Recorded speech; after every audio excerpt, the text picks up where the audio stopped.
Guys, Super Mario Odyssey? It's magical. I got the chance to play it at one of Canada's exclusive early access demos. Yeah, we don't just got ketchup, chips, poutine, and good taste in world leaders. For the first time, Canada got something as hype as playing the newest Mario early. I mean, you don't really have a say. You didn't vote. Anyways, I played Odyssey, and it was a blast. I gotta play 2 of the levels because he had extra time, and I got Mario in his Scatman John outfit.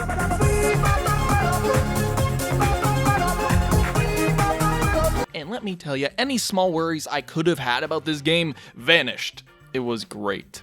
It got me thinking about how the 3D Marios have evolved over time and how they eventually changed. So, for this video, to piggyback off my last topic of why Mario jumped, we're gonna look at Super Mario Odyssey and see where it stands as a 3D Mario platformer. As I mentioned in a past video, the jump is what defined Mario's Y-axis movement in his 2D games. But what about in 3D? Super Mario 64 is often where people look for the onset of polygonal 3D gaming. It was a kick in the pants to every other developer trying to do 3D just because of how well it set the standard. With 3D worlds to model, tons of states that the player character could be in, a responsive camera and a non-linear gameplay format, you can trace back many values of design to this game. However, these days, asking someone to play the original game on the N64 would probably lead to colored buttons for infants. And my, what a phallic protrusion this is. Wow, I believe this is a containment chamber for the morsels of bread these peasants collect. I don't know about you, but being a gamer who played other 3D games before this one, it took some getting used to. It's like breaking in a new pair of runners. It'll be uncomfortable and hard for the first little bit, but after you'll get used to it. But there is something pervasive I wanted to bring up regarding the difference between 3D and 2D Mario games. Because often online we view the evolution of gaming as additive, where we see some big innovation and we think we could just add it to the games we've already played. But as we'll see in the case of 3D gaming, it's more of a substitution. What exactly changed in the jump from 2D to 3D? And how did that affect the style of Super Mario? Go on, load about it.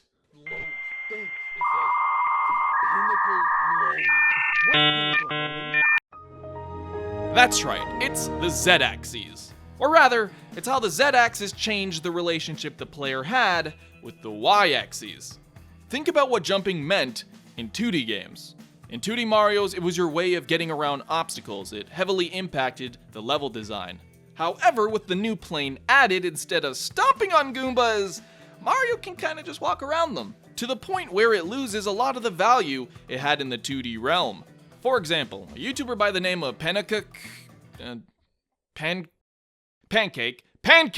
2012 has 2 YouTube channels that, for a couple of years, centralize around one of gaming's most absurd goals: completing Super Mario 64 with as few A-presses as possible. Which means, without jumping. Just think about that. The core of Mario's being, almost entirely unused. It'd be like playing a shooter without shooting. Playing Tetris without flipping a block. Like cracking open a cold one without the boy. Fuck.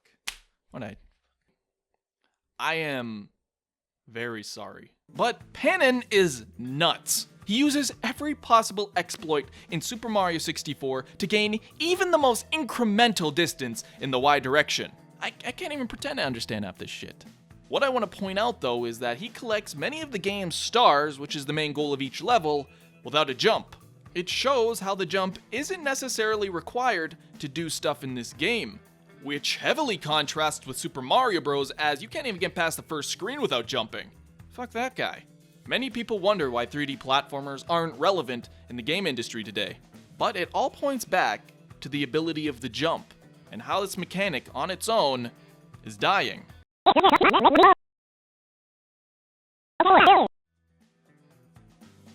Look, jumping in 3D games, it can't be the same as it was in 2D. In 2D, you had precise jumps, that was the mechanic of the game, but in the 3D game, without these assistive traits to help you with jumping, you can't do it. You can't even do the most simple, basic action. I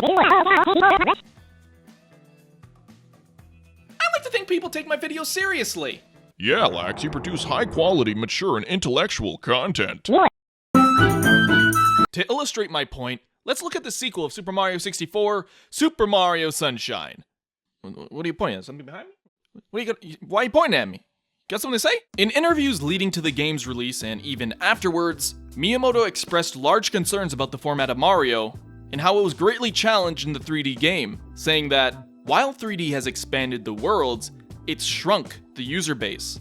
By going into 3D, the games have become more complicated. This is fundamentally a problem with moving around in 3D games and having a free camera. With jumping being a core part of Super Mario, having to perform that in a 3D space turned something so simple and natural to I jumped there, come on! Hence why I believe they added Flood. This thing was introduced into the game to assist Mario in platforming, and is as much a core mechanic to the game as Mario cleaning the environment is. What I'm getting at is, though these games were very fun and people admire them to this day, they were very difficult. They didn't really utilize the jump in a 3D format that was good for beginners. The problems with 3D platforming persisted even in Sunshine, so in the sequel Super Mario Galaxy, they aimed to make platforming as accessible as possible. Forced 2D sections, more linear level design, and an assistive spin thing.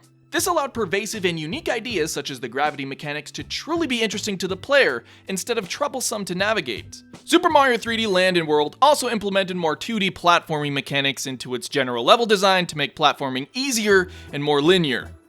It seems like as new games become more complicated, features such as a free-flowing jump become way too hard to balance. If there is jumping in modern games, it's almost always an ability that comes with an assistive trait, as they increase the margin of error when you're making a precise jump. Sonic games give you the homing attack to lock onto enemies. The Legend of Zelda's Link jumps off ledges only, except in Breath of the Wild, he can jump freely now. Tomb Raider's jumps almost entirely rely on items or wall climbing mechanics. And Assassin's Creed uses the jump in combination with the parkour system, and hey, neat. Even looking into first-person games, the jump isn't usually a relevant mechanic. When it does exist, it's usually attached to a larger gameplay mechanic like Portals, or literally is the character's quirk. I love you, Pharaoh. As you can see, game designers use different tricks or traits in a game to restrict moving upwards, and this is done so actual gameplay can happen, where the player character actually has some sort of conflict. If you could just move up so freely, then there wouldn't be much of a game. It's kind of funny actually, because if you remember when Miyamoto was adding the jump to Super Mario Bros., he said having such a free jump wouldn't make much of a challenge. And look how far we've come. I'm sure you've tried a moon jump code in a 3D game and just witnessed how much you can break the game by going vertical. And when you do stuff like this, sure, it's fun for a bit, but it becomes quite boring after a while. You know, it's actually like Saitama from One Punch Man. When you have all the power in the world, there's no challenge, and thus, no fun. I'm ignoring you. Now that we've talked about 3D games and how they use the jump, we can finally talk about Super Mario Odyssey and what it does to curb the problems that existed in its predecessors. Many people look at this game and love it because it reminds them of Super Mario 64, and in many ways this is true. Mario's size, his movement being fluid and interesting, and having playgrounds as your levels. But when you peel back the layers and see it as it is, you can see that this isn't the case. After learning from all the other 3D Mario games, Super Mario Odyssey doesn't choose a style from one of them, and instead combines the best from all of them. The sandbox worlds of Odyssey are large like Sunshine and 64, but they aren't entirely non-linear. Many later sections in the level funnel you to a boss fight, while hubs along the way provide interesting ways to grab moons. Which is glorious because you have these hub worlds like Sunshine and 64, you can find secrets and talk to different people and find new items, it's so good! Yes! Yes! However, when it comes to platforming, it is not like these games. Yep, we're talking about the jump again. Nintendo was smart in the platforming sections by either making them very limited, or in the style Galaxy and 3D World. The camera changes to a foreground perspective to emulate 2D platformers to make platforming as simple as possible. Now, there have only been a few examples, and I'm sure these are the beginning levels, so they're not going to be all that difficult anyway, but there's enough to show that this is what they're going for. Which leads me to my final conclusion about Odyssey. It's not about precise platforming. Its main appeal is Mario's new capture ability. Who the hell wrote this game? Paper Mario team? Oftentimes in this game, many puzzles or platforming sections don't require a jump, but instead experimentation from the player to try all these new abilities. You throw your hat and all of a sudden you're a bullet bill. Now you can just fly over the pit. But really, take a look at some gameplay and you'll see that many forms of movement use the capture ability. These traffic poles, the electrical wire, bullet bills, these potted dudes, What? What? Nico, it's Roman! Super Mario Odyssey is a culmination of all of Mario's 3D adventures so far. It has the expansive and wide worlds that we remember from Super Mario 64 and Sunshine, and it utilizes unique mechanics in platforming and puzzle solvings we remember from Galaxy and 3D World. I think it strikes an amazing balance and really brings to the forefront what Mario is all about, the magic that I love about the series. You could say that it captures the magic of playing Super Mario 64 for the first time. These expansive worlds are yours to explore at any pace you desire. You can talk to whoever, collect whatever, and go wherever you want. And the value of Cappy can't go unnoted.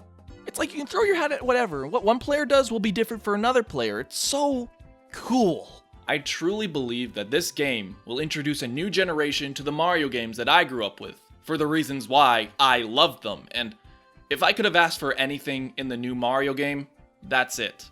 I just wanted Mario to return to form in the magical way I remember him. Yeah, the jump is kinda dead. We may be in New Donk City with Pauline, but Mario ain't that jump man he was before. He's grown. He's a different man. He's changed. He can possess people and animals and send enemies to their deaths. But I thank you all for watching, and if you were interested in this discussion on Mario's design, please like the video. I'm very interested in talking about the Y-axes more in other games, so below, type either Sonic or Zelda, and whichever gets the most votes, well, I'll do a video on them next. So, that's it for me. Take it easy. I'll see you on the flip side.